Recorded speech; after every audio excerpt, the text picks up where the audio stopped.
Woo! Welcome to the channel. Payback 2017, April 30th. Let's go. Payback was a great show. Overall, B plus. There is there's no other lower rating that it should go than that from anyone that you listen to. It was a B plus show. People can say, "Oh, well, it was okay." It was a great show. Overall, it was good wrestling matches. Overall, surprising situations that happen. Kevin Owens loses his championship. Bayley loses in her hometown. It's just overall was a pretty good show. Now let's get started. Now to start off the show, you have Enzo and Cass versus Gallows and Anderson. Now this overall was I mean it was a good tag team match over, but to be real, I don't like Enzo and Cass. I just don't. I think that Enzo and Cass are just a 2017 version of Scotty 2 Hottie and Test. I don't like them. I think that they're bland and boring. I think the only thing that's exciting about them is their entrance, and that's only because they get the crowd into you know they get the crowd interaction. Other than that, I think they're a basic boring tag team, and there's a reason why they still haven't won the tag team championships. They didn't even win the freaking NXT championships. There's a reason why, everyone. Now, so Enzo and Cass ended up getting the win, ended up defeating Gallows and Anderson. Wasn't really a great, phenomenal match, but it was a good match. Now you have the next segment. It was, the Miz TV with Finn Balor. This was just nothing really actually entertaining about, entertaining as much about this segment at all, really. The only thing that was really more exciting was the actual entrance of Finn Balor. So, anyways, let's get to the actual show. Kevin Owens defends his championship to against Chris Jericho and ends up losing. Chris Jericho is the new United States champion. I did not see this one coming. I thought Kevin Owens was going to retain his championship, but that is not the case. Now, for all of us, all of you fans out there who keep, who are getting in your feelings, like, no, man, now Kevin Owens is going to go to Raw. That's not happening. You have to understand they didn't do. Kevin Owens didn't get traded for anyone. Kevin Owens got drafted. Basically, they just apparently from the way how the draft went, they just chose wrestlers that they wanted to come on whatever show. So since Kevin Owens was drafted, not traded, Kevin Owens is going to stay on SmackDown.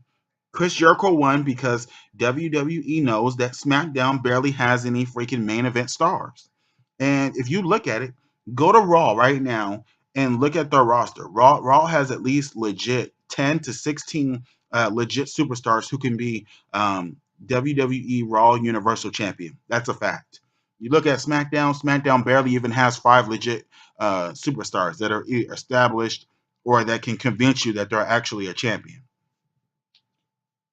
Um, you know, Baron Corbin and things like that, and Sami Zayn, they haven't really proved. We know that they can, but they haven't proven anything.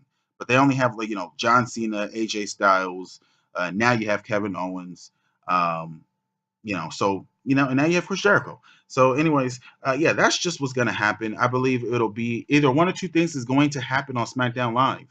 Either Chris Jericho is going to lose the United States Championship to Kevin Owens on SmackDown Live, and then obviously go on to do his tour, whatever the case may be. Or Chris Jericho is going to keep the championship, do his tour real quick, and then come back for the Backlash pay per view and make it a triple threat with Kevin Owens versus AJ Styles versus Chris Jericho.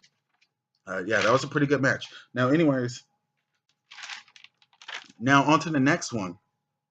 You have Neville. Neville retains his Cruiserweight Championship against Austin Aries. Neville grabs the referee, and then basically referee calls for disqualification. I expect Neville. I expected him to win. I expect Neville to hold his championship for at least another 2 or 3 pay-per-views, and then I expect him to either drop it to Austin Aries, and then he starts to feud with T.J. Perkins, or Neville loses in a multi-man match, and then T.J. Perkins gets the championship. I expect one of those things to happen later on in the future. Overall, Neville is still the Cruiserweight champion. Yeah, and Austin Aries lost. I don't know when they're going to give him his win, but we'll see what happens with that situation. Now, on to the next match. Sheamus and Cesaro versus the Hardys. I like that Matt Hardy is doing his broken gimmick here and there, kind of adding like a mixture, kind of like a delusional person where like he's like Matt Hardy, but then he's also broken Matt. I like the little mixture that he's doing in there. Overall, this was a good match. I'll say this though, Sheamus and Cesaro just beat the hell out of Matt and Jeff Hardy. Sheamus kicked Jeff Hardy's tooth out his mouth. You have Cesaro making Matt Hardy bleed. It was just overall wow. It was just pretty interesting. I think those aspects of the match, I don't know, those actually made the match pretty more interesting also. And I think at the end of the match, if you watch it, Jeff Hardy goes, as they're talking to Sheamus and Cesaro, Jeff Hardy's telling Sheamus like you kicked my tooth out, but it's all right, it's cool, it's cool. And he said at least to him like 2 times. I'm like, man, he must have really been pissed off about that tooth getting kicked out. But I would have too. Um, yeah. And then so basically, the Hardys retain their championships as everyone pretty much predicted. And as they're celebrating, Cesaro and Sheamus just start beating the hell out of him again. They attack him at the end of the match. They start beating the freaking hell out of them. They hold up the championships. So I expect them to, I expect them to keep feuding again. You kind of knew one of them was going to turn heel. I actually thought WWE was going to swerve and have um, the Hardys turn heel, but obviously they're probably going to keep them as a babyface until they go up against the Revival at probably more than likely SummerSlam, and then drop the titles, and then they're going to start being broken and start deleting everybody. I think that's what's going to happen there. But overall, great match. Great post match situation. And Booker T. Shout out to Booker T. Booker T made the post beatdown segment. He was very, very, very into the post beatdown, and man, honestly, it made the beatdown more exciting for me to watch personally. Shout out to Booker T. That was just really, really good. Um, but anyways, though, other than the great commentary by Booker T at the end of that post match, and this was our own Sheamus versus the Hardys match, it was just a good match overall. Pretty exciting. It was predictable, but it was fun to watch. Bayley versus Alexa Bliss. I'm not going to really say too much about this match. Yeah, Alexa Bliss is the Raw Women's Champion.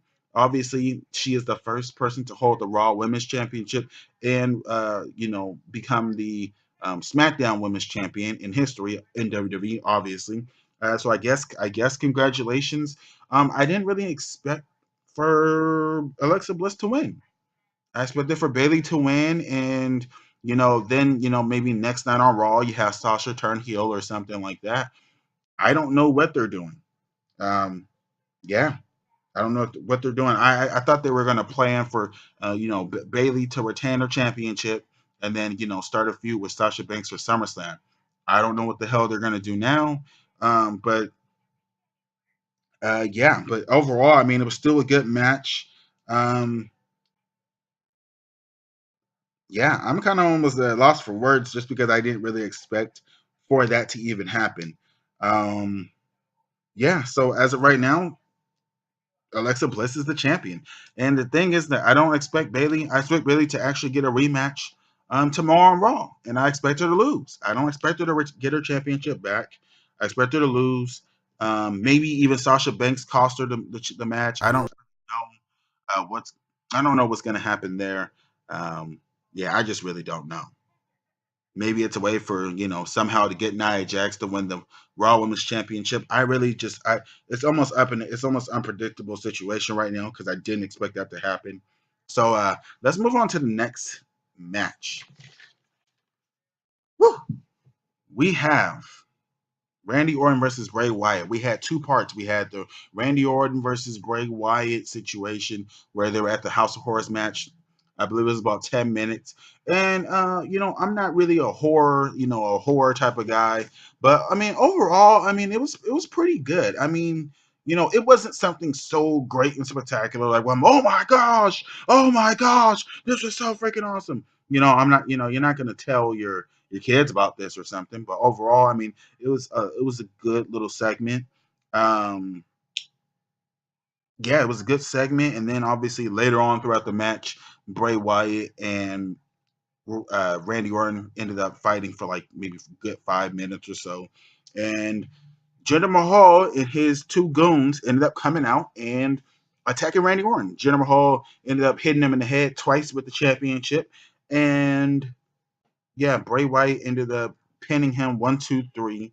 Overall, it was a good match. It was both good segments, but yeah, the whole point in having Jinder Mahal steal the championship literally the night before you have or the week before you have the pay per view, which was really idiotic. So I don't know what logical thinking that was, but I mean overall, I mean it was still a good match. And obviously now it's setting up for the next match between Jinder Mahal and Randy Orton. So that'll be interesting to watch. Now, um, Braun Strowman versus Roman Reigns. Overall, um, I gotta give this. I'm gonna give this match an A. I'm gonna give this match an A, guys. I think overall it was a good, really, really good match. You expected Braun Strowman to win. For a second there, I honestly did second guess myself. I actually thought that Roman was gonna win. The way things were kind of going for a second, but then I was thinking, well, they got him holding, wearing the, you know, wearing all that stuff on his arm, like all the wrap up and everything. So I was like, well, maybe that's gonna be the excuse. And I gotta applaud WWE. Braun Strowman won clean. Wow. Wow. I didn't, I didn't think it was going to happen, but he did. So shout out to WWE for actually having some type of sense and logic and not just having, some type of swerve win or something like that. It was a good match, and uh, it was good to actually see Roman lose clean because I think it's been a long time since he actually like lost a match 100% clean. If ever. I don't really even freaking know. But real talk though, so overall that was a good match. And then obviously on Raw Talk, you had the post match where Braun Strowman ran and knocked off the freaking door of the ambulance. So I think that little post match thing was pretty good too. I think that this was a way to write Roman off again. I don't think that we will see Roman Reigns for probably a good another you know couple of weeks to a month because of the situation that was going situation that's going on with him and his family. Overall, though, I will say this, and I know that WWE and watching wrestling, you're not is basically you know getting your mind out of not thinking about the real world and just being entertained. But I kind of wish that the fans did cheer more for Roman Reigns, because of the situation that happened with his family and stuff like that. Like that's got to be something that's really hurtful to go through, and for people to just kind of like, I know that you don't like the character Roman Reigns, I don't either, but the person, you kind of almost feel sad, like damn, like couldn't he have got like a good just cheer and standing ovation, and then maybe in the match boo him? But I don't, but it is what it is. Wrestling fans probably, I don't know, but that's just me personally. I know that people don't want to be like, oh well, that's just real life. This is wrestling. I understand, but I still just feel like people should have showed the man some type of damn respect and be like, you know what, we're gonna cheer him, because of what the fuck he's going through. But that didn't happen. But anyway, though, it was a good match. Uh, yeah, and I think the post beatdown match with Braun Strowman taking on Roman Reigns, I think that was good too. To have him actually get a clean win and then get more heel heat on him by beating up Roman. But the sad thing is that he didn't really even get heel heat because they were sitting there chanting thank you, Strowman." So yeah, so I guess by destroying Roman Reigns, he's actually gotten more over with the fans than getting booed. But overall, yeah, it was a good match. It's a good match, good show, B plus overall, and they actually did pretty good. Now we're just looking forward to see what happens on Monday Night Raw. Thank you guys for tuning in to the channel. Defy WWE Logic. Make sure you subscribe to the channel, hit that like button, comment down below, and let me know what you guys think about the show. What do you give the rating? Do you give it a C plus, a C, a D, a F, an A? Let me know what you guys think down below. Let me know what you think about that House of Horrors match. I think overall it was pretty good, but I give it a B because of the acting and plus because of the just something different. But yeah. So let me know what you guys think down in the comment section down below. Thank you guys so much. And thank you for listening and supporting the channel. Have a great day. Peace.